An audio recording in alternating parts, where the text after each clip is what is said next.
এখন বক্তব্য রাখবেন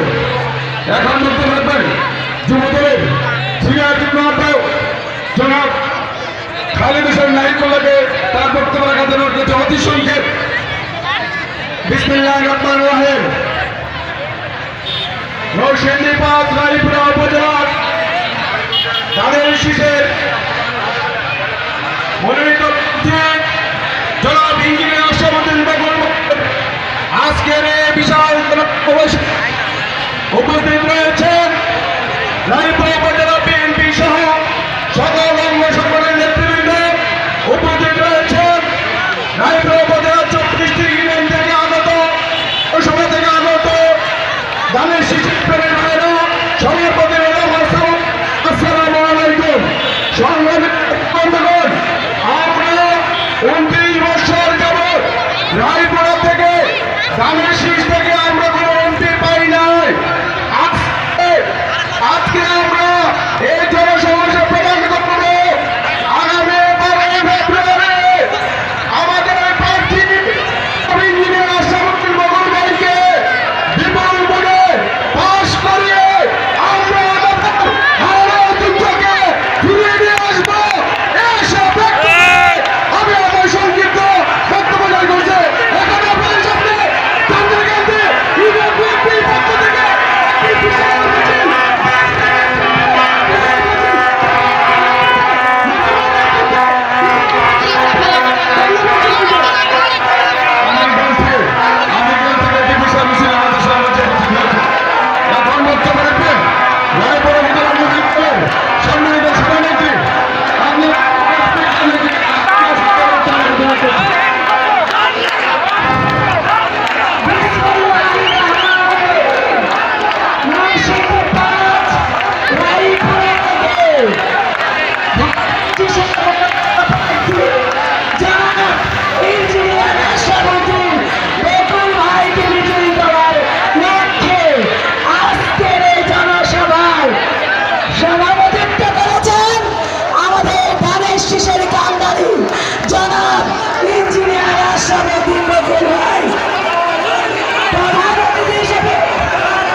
আপনারা মঞ্চটা খালি আমাদেরকে মিটিং পরিচালনা করার জন্য শুনুন।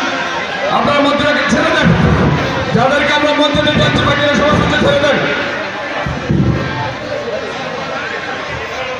এখন বক্তব্য রাখবেন রায়পুরা উপজেলা যুবদলের সম্মানিত সদস্য সচিব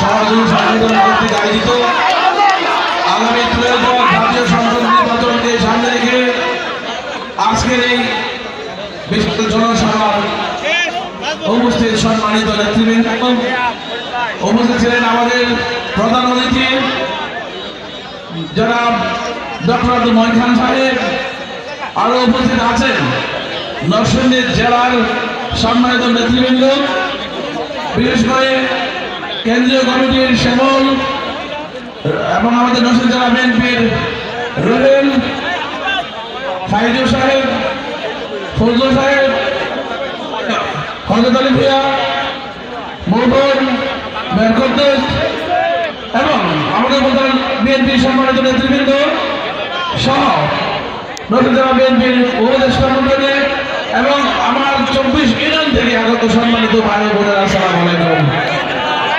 আজকে 24 ইউনিয়ন এবং 15 সভা সবাই মিলে আপনারা যে মিছিল করেছেন, যেভাবে আপনারা সাড়া দিয়েছেন, মাত্র একদিনের নোটিশে আপনারা যেভাবে সবাই এসেছেন, আমরা আপনাদের কাছে চিরকৃতজ্ঞ এবং চিরঋণী। আজকে বাংলার মানুষ বুঝতে পারবে রায়পুরা থেকে দাঁড়াশির বিপুল ভোটে ব্যবধানে জয়লাভ করে। আমরা প্রতিদিন দেখতে পাচ্ছি আমাদের দাঁড়াশির জনপ্রিয়তা আস্তে আস্তে বৃদ্ধি পাইতে পাইতে অনেক উঠে গেছে ইনশাআল্লাহ। আর এর পিছনে আপনারা সবাই কাজ করেছেন। 166টা সেন্টারে 166টা কমিটি করেছেন, 280টা গ্রামে আপনারা ঘুরে ঘুরে বাড়ি বাড়ি গিয়ে গিয়ে আপনারা কাজ করেছেন, যেটা রায়পুরার ইতিহাসে একটা বিশাল অর্জন আমি মনে করি। এই কাজ করতে গিয়ে টিম লিডার এবং ইউনিয়ন পরিষদের ইউনিয়ন বিএনপির সভাপতি সাধারণ সম্পাদক এবং ইউনিয়ন নেতৃবৃন্দ সহ আরো যারা একসাথে কাজ করেছেন, তাদেরকে আমি আমার দলের পক্ষ থেকে, আমার পক্ষ থেকে, আমার পরিবারের পক্ষ থেকে, বিএনপি রায়পুরার পক্ষ থেকে ধন্যবাদ এবং শুভেচ্ছা জানাচ্ছি। সংগ্রামী নেতৃবৃন্দ, আমরা কখনো ভাবতে পারিনি যে আপনারা এত সুন্দরভাবে সাড়া দিয়ে আপনারা এই সুন্দর কাজ সফল করবেন। আপনারা গত 3টা নির্বাচনে অংশগ্রহণ করতে পারেননি। 2014 সালে বিনামূল্যে নির্বাচিত হয়েছে তারা, আমাদেরকে ইলেকশন করতে দেয়নি।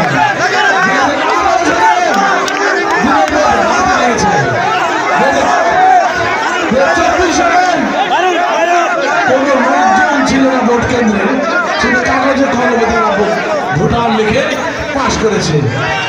আপনারা জানেন এই একটা নির্বাচনে যদি শেখ হাসিনা ফেয়ার ইলেকশন দিত, তাহলে বিএনপি ক্ষমতা আসলো, আজকের মতো বিএনপি এভাবে ধ্বংস হয়ে আওয়ামী লীগ ধ্বংস হয়ে যেত না, ঠিক না? বিএনপি রাজনীতি করতে যাবে বিদায় 96 নির্বাচন করে চলে গেছে, কিন্তু কখনো ক্ষমতা আঁকড়ে ধরে থাকেনি। আজকে এই 3টা নির্বাচন আঁকড়ে ধরে থেকে শেখ হাসিনা 2041 সাল পর্যন্ত থাকবে গিয়ে থাকার পরিকল্পনা করে মামলা, হামলা, হত্যা, গুম, খুন, নিপীড়ন, নির্যাতন করে এই বাংলার বুকে তারা যে নরহত্যা চালিয়েছিল, সেই নরহত্যার জন্য তাদেরকে আজকে দেশ থেকে পালাতে বাধ্য হয়েছে। আপনারা সবাই আন্দোলন সংগ্রামে অংশগ্রহণ করেছেন, সবসময় আন্দোলন করেছেন, একটাই কারণ ছিল জনগণের ভোটের অধিকার দিতে হবে। আমরা চাই সেই জনগণের ভোটের অধিকার ফিরে দিতে। সেই জন্য এই যে 12 তারিখে নির্বাচন হবে, সেই নির্বাচনে ভোটের অধিকার বাস্তবায়ন করার জন্য প্রত্যেককে ভোট কেন্দ্রে যেতে হবে। যেখানে আমরা ভোটের অধিকার জন্য আন্দোলন করেছি, সেখানে আজকে সুযোগ পাওয়া সত্ত্বেও আমরা কেউ ঘরে বসে থাকতে পারি না, ঠিক কিনা বলেন? তারেক রহমান সাহেব বলেছেন, তাহাজ্জুদের নামাজ পড়ে ফজর নামাজ ভোটের সেন্টারের সামনে গিয়ে পড়বেন, লাইন ধরে দাঁড়িয়ে থাকবেন, সকাল সকালে আমরা 50% ভোট কাজ করে ফেলবেন। অতি দ্রুত আমাদের ভোট কাজ করতে হবে, কারণ সময় কম। এই জন্য আমি আপনাদের অনুরোধ করবো, আপনারা যেসব পুরুষরা এখানে এসেছেন, আপনাদের মা বোনদেরকে আপনারা ভোট কেন্দ্রে নিয়ে যাবেন। এই জিনিসটা, এই সুযোগটা কখনো আপনারা হাতছাড়া করবেন না, কারণ 17 বছর যে সুযোগ পাননি, আজকে সেই সুযোগটা এসেছে, সেই সুযোগটা আপনারা কাজে লাগাবেন। আমি আপনাদের একটা কথা বলতে চাই, আজ কয়েকটা দিন আছে, সেই কয়েকটা দিন আসুন আমরা সবাই বাড়ি বাড়ি গিয়ে গিয়ে সবাইকে উৎসাহিত করি। আপনারা অনেক পরিশ্রম করেছেন, আপনারা গ্রুপে গ্রুপে করে বাড়ি বাড়ি গিয়ে গিয়ে কাজ করেছেন, বিধায় আজকের এত সুন্দর একটা সমাগম হয়েছে। আজকের এই সমাগম, বিশাল সমাগম যে একটা বিশাল সমুদ্রে পরিণত হবে, এটা আমার কল্পনার বাইরে ছিল। আমি বুঝতে পারি না, কিন্তু গতকাল যখন আমি রাত 3টায় প্রোগ্রাম করে বেরিয়ে আসি, প্রতিদিন 14টা 15টা বিদ্যালয় করবো, এই হাসপাতাল আমরা শিক্ষা নগরী করবো। এই আশাতে আমরা ফুটবল ক্রিকেট একাডেমি করে ক্রিকেটের উপর আমরা প্রশিক্ষণ দিয়ে আমাদের ছেলেদেরকে খেলাধুলায় উৎসাহিত করে এবং পারফেক্ট ভাবে গড়ে তোলে বিভিন্ন ক্লাবে খেলাধুলার ব্যবস্থা করবো। কাজী যত কিছু করা দরকার এই রায়পুরের উন্নয়নের জন্য, রায়পুরের জনগণের জন্য, রায়পুরের মা বোনের জন্য এবং হিন্দু সম্প্রদায় সহ হিন্দু, মুসলিম, বৌদ্ধ, খ্রিস্টান সবাইকে নিয়ে রায়পুরকে আমরা একটা বান্ডেল তৈরি করবো। মনোনয়ন প্রত্যাশী যারা ছিলেন সবাই আমাদের সাথে ঐক্যবদ্ধ আছেন, আপনারা কোনো চিন্তা করবেন না, সবাইকে ভারতের ভোট দেন, আমরা সবাই মিলে এই রায়পুর উন্নয়ন করবো, শুধুমাত্র আর কিছু না। বন্ধুগণ, আপনারা দেখেছেন আমাদের শহীদ করিম জিয়া রহমানের শাসন আমল, সেখানে আমাদের শাসন আমল ভারতের শাসন নেই। 33 বছর বয়সে উনি ওনার স্বামীকে হারিয়েছেন, ওনার চরিত্রে কোনো দাগ পড়েনি। 33 বছর পর উনি যখন স্বামী হারিয়েছেন, তারপর উনি আস্তে 33 বছর বয়সে আমার নেত্রী, বিএনপি নেত্রী, উনি ওনার স্বামীকে হারিয়েছেন। তারপর 80 বছর বয়সে প্রায় উনি মারা গেছেন, ওনার চরিত্রে একটু কালো দাগ পড়েনি। উনি দেশ স্বাধীনভাবে প্রধানমন্ত্রী ছিলেন, ওনার চরিত্রে ওনার রাজ সিংহাসন চালাতে গিয়ে একটু দাগ পড়েনি। কাজী শহীদ জিয়া রহমান এবং খালেদা জিয়ার সেই সততা, মানবতা, ভালোবাসা দিয়ে আমরা এগিয়ে যাব। তারেক রহমান সাহেবকে সামনে রেখে আগামী দিনের রায়পুরা শুধু হবে মানবতার রায়পুরা, আগামী দিনের রায়পুরা হবে শুধুমাত্র ন্যায় পরায়ণতার রায়পুরা। কাজে আমি হিন্দু, মুসলিম, বৌদ্ধ, খ্রিস্টান যারা আছেন হিন্দু ভাইদেরকে বলবো সবাই একসাথে ভোট কেন্দ্রে যাবেন। অত্যন্ত খুশি সংবাদ, হিন্দু ভাইরা তারা সমাবেশ করে সর্বসম্মতভাবে আমাদের ধানের শীষকে সমর্থন দিয়েছে। বাংলার ইতিহাসে কোনদিন আমরা সেটা দেখিনি, আমরা দেখেছি হিন্দু ভাইদেরকে নিয়ে আমরা সব সময় তাদের পাশে দেখেছি, তাদের দেখভাল আমরা করেছি, ভবিষ্যতে করবো। সেই সাথে অন্যান্য দলে যেসব নেতা কর্মীরা এখন আছেন, যারা আছেন রায়পুরাতে, যারা ভালো মানুষ, যাদের কোনো অপরাধ নেই, তাদের নিয়ে আমরা আগামীতে রায়পুরা গঠন করবো। অন্যান্য দলের নেতা কর্মীদের অধিকার আছে একজন ভালো প্রার্থীকে ভোট দেওয়া। এই জন্য আমি সবাইকে আহ্বান করবো, আপনারা সবাই ভোট কেন্দ্রে আসুন, একটা ভোট বিপ্লব করুন। রায়পুরের ইতিহাসে এই 50 বছরের একটা মানুষ বলে সর্বোচ্চ ভোট পেয়ে ধানের শীষ বিজয় হয়েছে। ধানের বিজয় হলে তারেক রহমান জিতবে, ধানের বিজয় হলে বিএনপি জিতবে, ধানের বিজয় হলে বিএনপি ক্ষমতা আসবে। আপনারা কি চান না বিএনপি ক্ষমতা আসবে? আপনারা যদি চান বিএনপি ক্ষমতা আসো, তাহলে শুধু একটা দিন কষ্ট করুন, প্রত্যেকটা বাড়িতে গিয়ে গিয়ে চেক করে সবাইকে নিয়ে আসেন ভোট কেন্দ্রে, আদর, যত্ন, সোহাগ, ভালোবাসা দিয়ে তাদেরকে ভোট কেন্দ্রে নিয়ে এসে তাদেরকে বলেন ভোট দিতে, এবং তারা সেই ভোট দিয়ে যদি ধানের শীষকে বিজয়ী করে, তাহলে রায়পুরা ইতিহাসে সর্বোচ্চ ভোট আসবে। একটা কথা জেনে রাখবেন, আমি ইঞ্জিনিয়ার, যখন আমি ভর্তি হয়েছি, পড়াশোনা করছি, আমি কিন্তু 33 পাস করি নাই। আমি ভালো ছাত্র ছিলাম, ভালো ছাত্র, ভালো নাম্বার পাস করছি, ইংরেজি পাস করছি, ভালো ছাত্র, ভালো নাম্বার পাস করছি। কাজী 33 মারলে পাস, আর 90% পাইলেও বললেন না পাস। 33 পাস জীবনে করি নাই, 90% ভোট পাই পাস করতে হবে। সেই জন্য সবাইকে কাজ করতে হবে। 5 লক্ষ ভোটের মধ্যে 4,50,000 ভোট যেতে পাই, সেভাবে কাজ করবেন ইনশাল্লাহ। এবং তারপর আমরা ঢাকায় গিয়ে আমাদের বিএনপির চেয়ারপারসন তারেক রহমানকে বলবো, রায়পুর একটা দুর্গম এলাকা, রায়পুর একটা বড় এলাকা, রায়পুর একটা তরঙ্গের মানে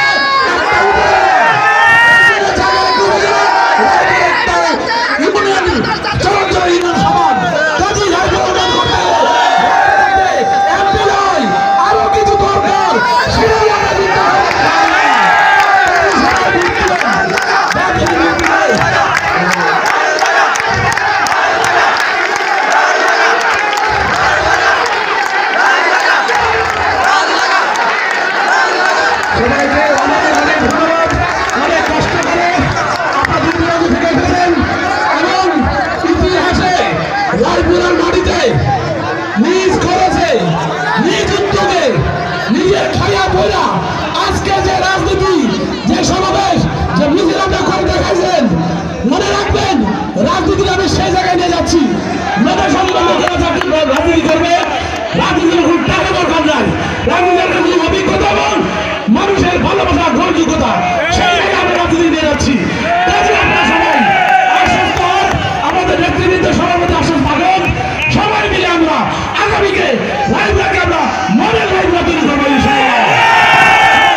বিসমিল্লাহির-রহমানির-রহিম।